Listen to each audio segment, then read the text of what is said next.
ತಮ್ಮ ಒಂದು ಮಾಹಿತಿ ಪ್ರಕಾರ ನಮ್ಮ ಉಪನಿರ್ದೇಶಕರ ಕಚೇರಿ ವಿಜಯಪುರದಲ್ಲಿ ನಿನ್ನೆ ದಿವಸ 19/1/2026 ಮಾನ್ಯ ಅಪರ ಆಯುಕ್ತರು ಶಾಲಾ ಶಿಕ್ಷಣ ಇಲಾಖೆ ಧಾರವಾಡ ಇವರ ಒಂದು ಆದೇಶದ ಪ್ರಕಾರ ನಮ್ಮ ಕಚೇರಿಯಲ್ಲಿ ಕಾರ್ಯನಿರ್ವಹಿಸುತ್ತಿರುವಂಥ 14 ಜನ ಸಿಬ್ಬಂದಿಯವರನ್ನು ಬೇರೆ ಕಚೇರಿಗಳಿಗೆ, ಅಂದರೆ ನಮ್ಮ ಇಲಾಖೆಯ ಬೇರೆ ಕಚೇರಿಗಳಿಗೆ ಆಡಳಿತಾತ್ಮಕ ಹಿತದೃಷ್ಟಿಯಿಂದ ನಿಯೋಜನೆಯನ್ನು ಮಾಡಿದ್ದಾರೆ. ಅನೇಕ ಸಂದರ್ಭಗಳಲ್ಲಿ ಕಚೇರಿಗೆ ಸಂಬಂಧಪಟ್ಟಂತೆ ಕಾರ್ಯಕ್ರಮಗಳ ಬಗ್ಗೆ ಅಥವಾ ಕಾರ್ಯದಲ್ಲಿ ವಿಳಂಬತೆ ಕೂಡ ಬಹಳಷ್ಟು ದೂರುಗಳು ಕೂಡ ಹಿಂದೆ ದಾಖಲಾಗಿದ್ದಾವೆ. ಇದರ ಜೊತೆ 3/10/2025 6/10/2025 ಮಾನ್ಯ ಆಯುಕ್ತಾಲಯದಿಂದ ನಮ್ಮ ಕಚೇರಿ ಕೂಡ ತಪಾಸಣೆಗೆ ಒಳಪಟ್ಟಿತ್ತು. ಇಂಥ ಸಂದರ್ಭದಲ್ಲಿ ಕೆಲವೊಂದಿಷ್ಟು ಕರ್ತವ್ಯದಲ್ಲಿ ವಿಳಂಬ ನೀತಿ ಬಗ್ಗೆ ಗಮನಕ್ಕೆ ಬಂದಿದ್ದರಿಂದ ಮತ್ತು ಇಲಾಖೆಯ ಕಾರ್ಯಕ್ರಮಗಳು ಮತ್ತು ಇಲಾಖೆಯ ಆಡಳಿತಾತ್ಮಕ ಕಾರ್ಯಗಳು ಬೇಗ ತ್ವರಿತವಾಗಿ ಸಂಬಂಧಪಟ್ಟವರಿಗೆ ದೊರಕುವ ಹಿನ್ನೆಲೆಯಲ್ಲಿ ಸುಗಮವಾಗಿ ಆಡಳಿತ ನಡೆಸಬೇಕು ಅನ್ನುವಂಥ ಉದ್ದೇಶ ಇಟ್ಟುಕೊಂಡು ಇವತ್ತು ನಮ್ಮ ಸಿಬ್ಬಂದಿಯವರನ್ನು ಬೇರೆ ಕಚೇರಿಗಳಿಗೆ ನಿಯೋಜನೆ ಮಾಡಿದ್ದಾರೆ. 14 ಜನ. ಅವರ ಬದಲಾಗಿ 14 ಮಂದಿ ಸಿಬ್ಬಂದಿಯವರನ್ನು ನಮ್ಮ ಕಚೇರಿಗೆ ಹಾಕಿದ್ದಾರೆ. ಹೀಗಾಗಿ ಇದು ಆಡಳಿತಾತ್ಮಕ ಹಿತದೃಷ್ಟಿಯಿಂದ ಮಾಡಿದಂಥ ಒಂದು ಬದಲಾವಣೆಗಳು. ಮುಂದಿನ ದಿನಗಳಲ್ಲಿ ಈ ಒಂದು ವಿಚಾರಕ್ಕೆ ಸಂಬಂಧಪಟ್ಟಂತೆ ಆಯುಕ್ತಾಲಯದಿಂದ ಮತ್ತು ಮೇಲಾಧಿಕಾರಿಗಳಿಂದ ಸೂಕ್ತವಾದಂಥ ನಿರ್ದೇಶನಗಳು ಬರ್ತವೆ. ಆ ದೃಷ್ಟಿಯಿಂದ ಅದು ಮುಂದುವರಿತದೆ. ಸದ್ಯ ತಾತ್ಕಾಲಿಕವಾಗಿ ಈಗ 14 ಮಂದಿ ಸಿಬ್ಬಂದಿಯವರನ್ನ ನಿಯೋಜನೆ ಮಾಡಿದ್ದಾರೆ. ಇದು ನಮ್ಮ ಕಚೇರಿಯಲ್ಲಿ ನಿನ್ನೆ ಆದಂಥ ಬದಲಾವಣೆ ವಿಷಯ. ಮತ್ತೇನಾದರೂ ತಮಗೆ ವಿಷಯ ಈಗ ನಿಯೋಜನೆ ಮಾಡಿದ್ದಾರೆ. ಎಷ್ಟು ವರ್ಷ ಇತ್ತು ಸರ್? ಇವರು ಸುಮಾರು ಕೆಲವು 10 ವರ್ಷ ಇರ್ಬೋದು, 5 ವರ್ಷ ಇರ್ಬೋದು, 3 ವರ್ಷ ಇರ್ಬೋದು.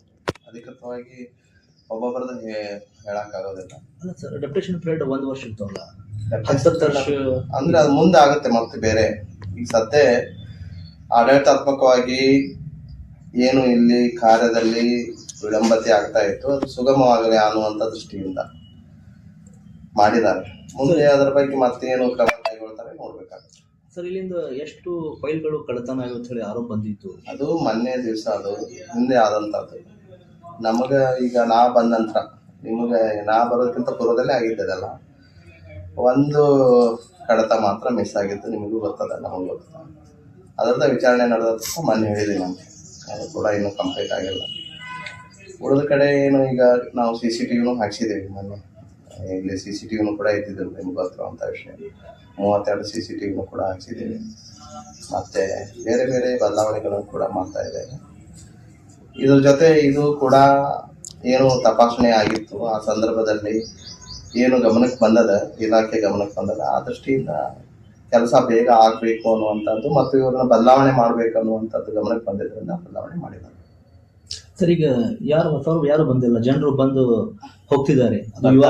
ಇವಾಗ ಅವ್ರು ನಿನ್ನೆ ರಿಲೀವ್ ಆಗಿ ಇವತ್ತು ಜಾಯ್ನ್ ಆಗ್ತಾರೆ. ಅವರು ಇವತ್ತು ಬಿಡುಗಡೆ ಆಗಿ ಬರ್ತಾರೆ. ಸರ್, ಅದು ಆರ್ಡರ್ 17/1/26 ಅಂದ್ರೆ ನಮಗೆ ಬಂದಿದ್ದು ನಿನ್ನೆಲ್ಲ.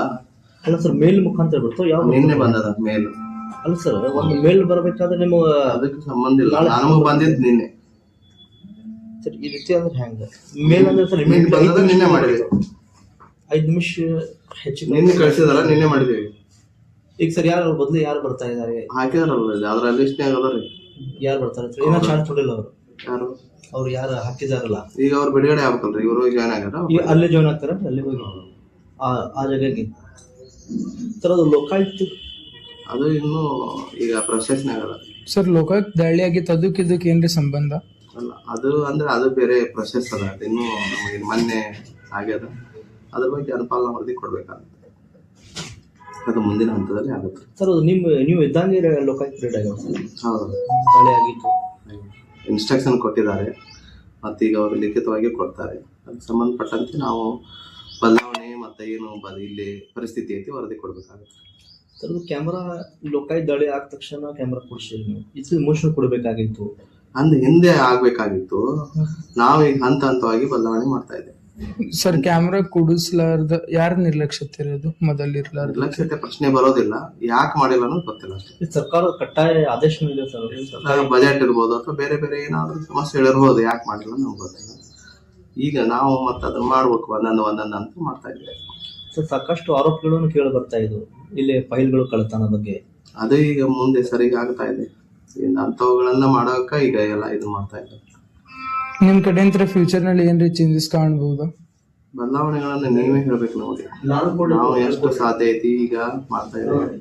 ನೀವು ಸಲಹೆ ಕೊಡಿ, ಏನಾದ್ರೂ ಇದ್ರೆ ಮಾಡ್ತಾ ಇದೀವಿ. ಈಗ ಸದ್ಯ ನಮ್ಗೇನು ನಿರ್ದೇಶನಗಳು ಬರ್ತಾ ಇದಾವ. ಕಚೇರಿಗಳು ಕೆಲಸ ವಿಳಂಬ ಆಗಬಾರ್ದು ಅಷ್ಟೇ. ಬಂದಂತ ಸಾರ್ವಜನಿಕರಿಗೆ ತಕ್ಷಣ ಅದಾಗಬೇಕು, ಅದಕ್ಕೆ ಪ್ರಾತಿನಿಧ್ಯ ಕೊಡ್ತಾ ಇದ್ದೇವೆ. ಇದ್ರ ಜೊತೆ ಶೈಕ್ಷಣಿಕವಾಗಿ ಕೂಡ ಮಾಡ್ಬೇಕಾಗುತ್ತೆ. ಎಜುಕೇಶನ್ ಸಲುವಾಗಿ ಏನ್ರಿ ಚೇಂಜಸ್ ಮಾಡಿದ್ದೀರಾ? ಈಗ ನಮ್ದು FLN ಕಾರ್ಯಕ್ರಮ ಇದೆ ಸರ್. ಬೇಸಿಕ್ ನಮ್ಮಲ್ಲಿ ಈಗ ಏನು ಮೂಲ ಕಲಿಕೆ ಇಲ್ಲ. ಭಾಷಾ ಪ್ರಭುತ್ವ ಇರ್ಬೋದು ಅಥವಾ ಗಣಿತದ ಕಲಿಕೆ ಇರ್ಬೋದು, ಅದನ್ನ ಎಲ್ಲಾ ಶಾಲೆಗಳಲ್ಲಿ ಕೂಡ ಅನುಷ್ಠಾನ ಮಾಡ್ತಾ ಇದ್ದೇವೆ. ನೆಕ್ಸ್ಟ್ ಈ ವರ್ಷ LBA ಅದು ಕೂಡ ಅನುಷ್ಠಾನ ಆಗಿದೆ. LBA ಅಂದ್ರೆ ಒಂದು ಪಾಠ ಆದ ನಂತರ ಒಂದು ಘಟಕ ಪರೀಕ್ಷೆಗಳನ್ನ ಮಾಡ್ಬೇಕನ್ನೋದು. ಅದು ಕೂಡ ಎಲ್ಲ ಪ್ರಶ್ನೆ ಕೋಟಿಗಳಿರ್ಬೋದು, ಬುಕ್ಸ್ಗಳಿರ್ಬೋದು, ಸಾಹಿತ್ಯ ಇರ್ಬೋದು, ಎಲ್ಲರಿಗೂ ಕೂಡ ತರಬೇತಿ ಮಾಡಿದ್ದೇವೆ. ಅದು ಕೂಡ ಅನುಷ್ಠಾನ ಆಗ್ತಾ ಇದೆ. ಇನ್ನು SSLC ಫಲಿತಾಂಶಕ್ಕೆ ಸಂಬಂಧಪಟ್ಟಂತೆ ಈಗಾಗಲೇ ಒಂದು ಸರಣಿ ಪರೀಕ್ಷೆ ಮುಗಿದಿದೆ. 27ರಿಂದ ಮತ್ತೊಂದು ಸರಣಿ ಪರೀಕ್ಷೆ ಆಗ್ತಾ ಇದೆ. ಅದರದ್ದು ಫಲಿತಾಂಶವನ್ನ ತೆಗೆದುಕೊಂಡಿದ್ದೇವೆ. ಅದರ ಹಿನ್ನೆಲೆಯೊಳಗೆ ಮತ್ತೆ ಏನು ಮಕ್ಕಳು ಎಷ್ಟು ಮಂದಿ ಅನುತ್ತೀರ್ಣ ಆದ್ರು, ಯಾಕೆ ಅನುತ್ತೀರ್ಣ ಆದ್ರು, ಅವರಿಗೆ ನಿರ್ದಿಷ್ಟ ಕಲಿಕಾಂಶಗಳನ್ನು ಬೋಧನೆ ಮಾಡಿಕೊಂಡು ಫಲಿತಾಂಶವನ್ನು ಹೆಚ್ಚಿಗೆ ಮಾಡೋದು ಮತ್ತೊಂದು ಪ್ರಮುಖವಾದಂತಹ ಆದ್ಯತೆ. ಫಸ್ಟ್ ಆದ್ಯತೆನೇ ಫಲಿತಾಂಶ. ಅದರ ಜೊತೆ ಉಳಿದ ಮೂಲಭೂತ ಸೌಲಭ್ಯ ಇರ್ಬೋದು, ಇತರ ಇರ್ಬೋದು, ಹಂತವಾಗಿ ಮಾಡ್ತಾ ಇದ್ದೀವಿ. ತಮ್ಮ ಹೆಸರು ಹೇಳಿ ಸರ್. ನಮ್ಮ ಹೆಸರು VV ಸಾಲಿಮಠ ಅಂತ.